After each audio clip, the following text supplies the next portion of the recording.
damos paso a Sergi Corbalán, nos hablará del marco político a nivel europeo y mundial, relaciones con el comercio justo. Sergi, cuando quieras. Bueno, muchas gracias. ¿Se oye? ¿Ahora? Todo el mundo dice buen día, buenos días, good morning, se quedaré lo mismo. Es un placer estar aquí y gracias a Alternativa 3 por la invitación, con quien tengo muy buena relación como barcelonés en Bruselas, pues estoy muy contento siempre cuando estoy en contacto con Alternativa 3, y también decir que gracias a Alternativa 3 conocí también el trabajo del Ayuntamiento de Terrassa, y felicidades, porque no solo en comercio justo, sino que realmente creo que Terrassa se destaca como una ciudad. Y bueno, en Bruselas nos llegan ecos, a veces veo documentos y tal, y digo, caray, qué bien, y estoy orgulloso también. Y la Diputación de Barcelona también, nos hemos visto con Carme en varias conferencias europeas y tal, o sea que estamos aquí con los líderes, digamos, en España y en Europa de apoyo al comercio justo.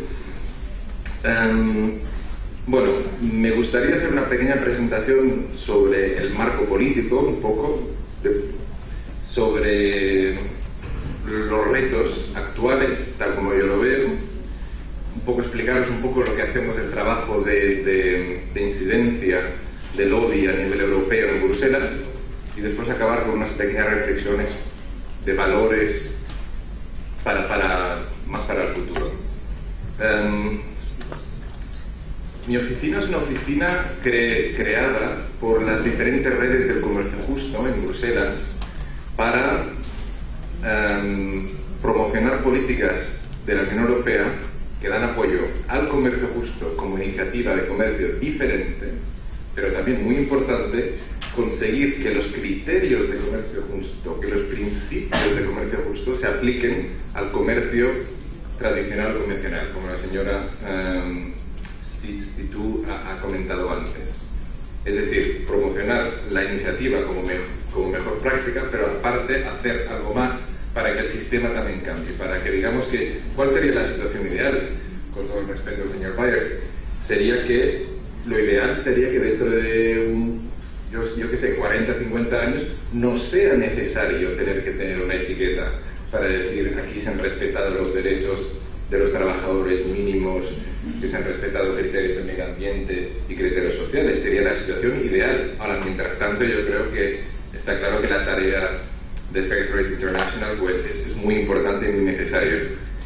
Aparte de esta red, Fair Trade International, también hay las redes de organizaciones de comercio justo más tradicionales, como por ejemplo Alternativa 3. ¿Qué quiero decir con tradicionales? En el sentido de que la misión de Alternativa 3, por ejemplo, pues es realmente de comercio justo. No se entendería que Alternativa 3 haga comercio, digamos, basándonos en olvidando los criterios de comercio justo. Entonces son organizaciones 100% de comercio justo. Y entonces tenemos pues las dos grandes familias de comercio justo, la familia de las organizaciones de 100% comercio justo, y después tenemos la familia de Fair Trade International con la etiqueta, que es una herramienta para hacer más impacto. Porque claro, hay un momento en que claro, hay que ser muy limitado, o sea, hay que estar muy motivado, para, en algunos casos, si vivo en una ciudad pequeña y solo se vende comercio justo en una pequeña tienda, pues bueno, eso llegará a a una parte de la población, pero no a todo el mundo, y entonces la etiqueta se creó para llegar a más gente y tener más impacto en el norte y evidentemente en el sur. Y entonces son dos sistemas totalmente complementarios, y el concepto del comercio justo pues es el concepto común entre los dos sistemas de organizaciones y de etiquetas. Bueno, pues todo este movimiento del comercio justo, que es un movimiento enorme en Europa y en el mundo, pues creó mi oficina en 2004. Claro, los retos son tremendos, porque digamos que en general, si me preguntáis, a ver, la Unión Europea o las políticas europeas o globales están en línea con el comercio justo, pues en general diría que no. Es decir, sí que se da apoyo a iniciativas de comercio justo, sí que hay cierta financiación europea, por ejemplo, para productos de comercio justo, etcétera, y está muy bien, tanto en el norte como en el sur. Pero cuando hacemos un análisis de las políticas de comercio internacional, de cooperación al desarrollo, de consumo, la política agraria común, bueno, pues no realmente, mucho, digamos que no se inspiran, digo yo, de los principios de comercio justo. Hace unos meses nos entrevistamos con el comisario europeo de comercio internacional, Karel de Gucht. Es un señor del Partido Liberal en Bélgica y es comisario, y él tiene una responsabilidad realmente de la política comercial europea. Y entonces, claro, yo me quedé de piedra. Dice, yo tengo otra definición del comercio justo que la vuestra. Digo, bueno, nosotros, bueno, yo expliqué, pues nosotros pues son criterios de medio ambiente, criterios sociales, y después, evidentemente, los criterios económicos, que se tiene que pagar bien al trabajador, tal. Dice, claro, es que yo tengo otra definición. Yo esto de pagar un precio mínimo y la prima social no lo acabo de ver, porque dice, claro, bueno, estamos aquí, digamos, apoyando productores que no son quizá eficientes. Claro. Es decir, la concepción, digamos, dominante de las políticas europeas es que lo que cuenta no son las personas, sino a nivel macro nos conviene tener productores en la montaña de, no sé, esta región de esta ciudad, o sea, de este país, o no. Y si se considera que se podría hacer en otro país, pues no tiene ningún sentido apoyar una producción en ese país. Esa es la visión, digamos, predominante en la Unión Europea, sin tener en cuenta pues temas de seguridad alimentaria. Y está claro, el señor Byers estaba comentando pues la importancia de la agricultura como una gran palanca para asegurar el desarrollo y evitar la pobreza. Se sabe que la agricultura familiar es muy importante en las zonas agrícolas para evitar la pobreza, precisamente. Y entonces, claro, si estamos aplicando políticas europeas en las que solo vemos el beneficio a nivel macro de la economía, en un sentido muy restrictivo, pues entonces, claro, la idea del comercio justo, que es apoderar a los pequeños productores, trabajar con ellos a la larga para que se ganen la vida y no tengan que mudarse a la ciudad, no tengan que dejar el campo, pues es incompatible. Y es muy triste, pero es así. Pues este es un reto. Digamos que estamos luchando contra una pared muy dura y muy alta. Y aparte de eso, bueno, ha habido retos que el señor Byers ya ha comentado, las personas que viven en la pobreza, es decir, eso es fundamental.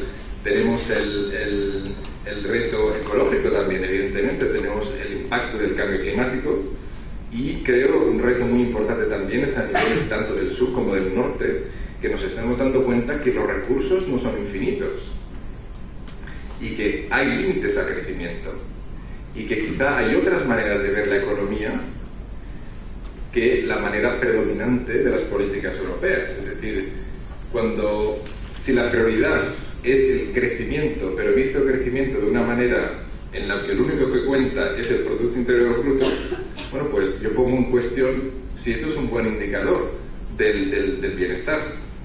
Es decir, por ejemplo, en México hubo hace 2 o 3 años un accidente de un buque que, bueno, tuvo un problema y entonces, bueno, pues vertió petróleo, etcétera. Pues con las reparaciones que hubo, con el dinero que se tuvo que invertir para limpiar el mar, ese año creo que el Producto Interior Bruto mexicano se incrementó en un 5 o 6% a causa de esto. Es decir, que si en cambio fue un daño ecológico irreparable. En cambio, el Producto Interior Bruto demostraba un crecimiento económico. ¿Por qué? Por las inversiones que hicieron para limpiar, etcétera. Pero eso no significa que sea bueno. Es decir, que hay que repensar el crecimiento económico. En Latinoamérica, no sé si es el caso en Costa Rica, no conozco la constitución costarricense, pero el concepto del buen vivir es un concepto que se encuentra, no sé si en su constitución o al menos en otras constituciones de Latinoamérica, y creo que es un concepto interesante, alternativo, digamos, a la idea de que el crecimiento es simplemente más Producto Interior Bruto. Y los valores de lo que se quiere conseguir con el crecimiento pues son diferentes. Y por lo tanto, el tipo de comercio que queremos hacer no es solo un comercio para incrementar el Producto Interior Bruto, sino es un producto para conseguir el buen vivir del máximo número de personas. Pero bueno, de aquí, esta es mi opinión, pero de aquí a que evidentemente las políticas europeas e internacionales llegan aquí, pues yo creo que hay bastante camino que hacer. Claro, lo que pasa es que la Unión Europea a veces lo vemos como algo lejano. Y, a ver, lo es, y es muy tecnocrático, pero por otra parte ya sabemos lo que pasa, que son los Estados miembros que deciden las grandes políticas, pero después dan la culpa a Bruselas. Pero en realidad aquí quien marca la dirección son los Estados miembros. Esto está clarísimo. Yo me entrevisté hace 1 año y medio con el representante del gobierno español en el Consejo de Comercio Internacional en Bruselas, que trabajaba para un gobierno socialista, y me dijo, mira, a ver, para ser claro, la prioridad de España es, en el comercio internacional, es abrir mercados para las compañías eléctricas y de gas en Latinoamérica. No sé si es el mío. Claro, es decir, me hizo gracia que me lo dijese tan claramente. Yo creo que no está muy acostumbrado a trabajar con ONGs o así, pero realmente eso es la realidad. Entonces, lo que tenemos, ¿cómo es posible? Es que nadie habla de las políticas de comercio internacional. Los políticos en España no hablan de este tema, no hablan de lo que después defienden en Bruselas. Entonces es importante que desde aquí, teniendo la suerte que tenemos aquí en Terrassa y en Cataluña, el apoyo en España al comercio justo, pues es importante que las organizaciones de comercio justo trabajemos juntas para que los representantes nuestros en Bruselas pues también defendan las mismas posturas que están defendiendo con los ciudadanos aquí. Y creo que eso es muy importante. A nivel de autoridades locales también es el caso. Por ejemplo, se están discutiendo actualmente las normas futuras de compra pública. Y esto ya sabemos que es una de las herramientas más importantes para las autoridades locales para apoyar al comercio justo. Hay otras maneras, y desde luego la ciudad de Terrassa nos lo ha demostrado que se pueden hacer de otras maneras. Pero la compra pública es una manera bastante fácil. Pero claro, hay que facilitar, hay que hacer normas que lo hagan aún más fácil poder introducir criterios de comercio justo sin tener miedo a cómo hacerlo, ¿verdad? Y Carmen sabe que hay siempre problemáticas, pero no sé si poner aquí criterios, ponerlo allá. Bueno, pues es importante que las normas sean claras. Pues entonces es importante que las autoridades locales de aquí, cuando se discuten en Bruselas, pues que contacten con los representantes y entonces digan, es importante que las directivas lo hagan fácil, de las autoridades que quieran introducir criterios de comercio justo que lo pueden hacer. Bueno, pues esto es importante. Otros temas en los que trabajamos en Bruselas, bueno, pues un poco las relaciones, por ejemplo, entre los operadores en la cadena comercial. Es decir, aquí lo que pasa es que, bueno, cada producto tiene una cadena comercial. Cadena comercial me refiero pues todas las etapas entre el productor y el consumidor, ¿verdad? Pues en esta cadena juegan mucha gente. Y depende qué producto, pues en algunas fases de la cadena hay una concentración de poder más fuerte. ¿Y qué pasa? ¿Qué significa poder? Pues poder es, por ejemplo, cuando hay poca gente que hace el mismo trabajo que tú. Y por lo tanto puedes imponer condiciones a tus clientes tanto para arriba como para abajo. Por ejemplo, sin querer demonizar, está claro que si en un país como en Inglaterra hay 4 supermercados dominan el 95% del mercado de distribución, 4 supermercados, está claro que en los productos que se venden en los supermercados, está claro que los supermercados tienen un poder de compra muy fuerte y pueden imponer condiciones comerciales a sus proveedores pues muy difíciles. Y es que a veces hasta les cambian las condiciones comerciales, es decir, que tú pactas un precio, sin querer demonizar con los supermercados, pero tú pactas un precio con un supermercado y después te dices, mira que he pensado que voy a hacer una promoción y he pensado que la vas a pagar tú, es decir, rebajan el precio 25% y tú dices, hombre, pero es que habíamos dicho que me pagaríais esto.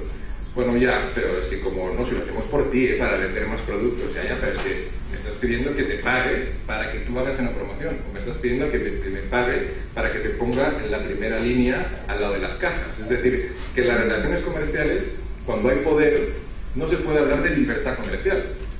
porque a veces estamos siempre pensando en la idea de que somos actores racionales, si nos interesa a ti, pues ya se lo venderá al otro, pero la realidad es que los mercados no lo permiten siempre. Y entonces estamos intentando fomentar unas normas y un sistema de control para intentar que cuando hay abusos de este tipo, hay un mecanismo un poco anónimo para que la gente se pueda quejar y que pueda haber investigación de la Unión Europea en esos casos. Bueno, después, entonces, bueno, yo creo que lo que es importante es, como he dicho, trabajar juntos. Y tenemos un reto, no mañana, pero pronto, que son las elecciones europeas del 2014. Es decir, que creo que es importante, con la Alternativa 3, con SETEM, con la Xarxa de Consumo Solidario, etcétera, que hablemos y vamos a ver, bueno, cómo podemos aprovechar. Si tenemos unos principios que queremos que Europa represente a nivel mundial, pues bueno, ¿cómo lo vamos a hacer juntos para que ocurra? Y no que nos pase como siempre, que no sabemos para qué sirven las elecciones europeas y después, bueno, pues como no hay control democrático, pues entonces los representantes en Bruselas pues hacen un poco lo que les conviene. Y para acabar, me gustaría también comentaros un tema muy importante, que son el tema de los valores, que yo creo importante, y el impacto que tienen en cómo conseguimos lo que queremos y cómo podemos comunicar el comercio justo. Porque de hecho ha habido unas investigaciones en Inglaterra muy interesantes sobre cómo se puede comunicar valores como la justicia comercial, por ejemplo. Porque claro, no es lo mismo comunicar el comercio justo como un acto de caridad que un acto de justicia. Pero la realidad, no tengo datos, pero la realidad es que muchos consumidores aún consideran el comercio justo como un acto de caridad. Lo sienten bien, bueno, para los pobres o así, bueno, está bien, bueno, quizá cuesta un poco más o no, pero es un acto de caridad. Entonces este estudio en Inglaterra, que en Inglaterra, digamos, es verdad que el movimiento del comercio justo es muy fuerte, tiene mucha presencia, pero también el movimiento de las ONGs de desarrollo. Y han hecho un estudio y han dicho, bueno, pues ¿cómo podemos avanzar? Y tuvieron una experiencia muy interesante y frustrante a la vez, y es que hicieron en el 2005 una campaña enorme. Creo que el 95% de la población inglesa se enteró de la campaña Hagamos historia de la pobreza, que tenía como mensaje lo importante no es dar caridad, sino lo importante es hacer normas comerciales justas. Es decir, en línea completamente con el comercio justo. Una campaña súper interesante. Hicieron conciertos, bueno, durante unos meses estuvieron que solo se hablaba de eso. Bueno, pues perfecto, ¿no? Parece muy bien. Bueno, pues hicieron estudios de la percepción de esta campaña. Y aunque entonces la campaña fue, seguramente también la visteis, bueno, fue el tiempo en 2005 en que estaban de moda las pulseritas de colores y tal. Bueno, o sea, todo el mundo conocía la campaña. Ahora, cuando a la gente le preguntaban, ¿y la campaña después de unos meses? ¿De qué fue la campaña? Y decían, no, hombre, pues para dar dinero a los pobres. Y nadie decía, no, pero es que sabes que no se trataba de conseguir dinero, se trataba de una campaña de sensibilización para un poco demostrar las injusticias que hay en el sistema actual. Y la gente, pese a insistir, creo que quedaba, como la gran mayoría estaba convencida que el dinero que se había invertido, que las pulseritas, etcétera, habían servido para enviar dinero para más razones humanitarias, digamos, al sur. Y entonces esto fue una crisis para el sector de desarrollo en Inglaterra, es decir, nos hemos gastado una pasta enorme, hemos conseguido que el 95% de la población inglesa esté al corriente de la campaña y aún están que no hemos conseguido cambiar el marco. Y esa es la importancia de que cuando y han hecho ese estudio sobre los valores y los marcos. Los valores son principios fundamentales que nosotros tenemos. Se habla de valores intrínsecos, como por ejemplo la solidaridad, la relación con la familia, la justicia social, y valores extrínsecos, que son el prestigio, el éxito económico, el reconocimiento social. Y parece ser que son bastante universales y que todos los tenemos, Lo que pasa es que hay gente que tiene más fuerte uno que otro, ¿no? Y depende del día también, a veces, o de la época.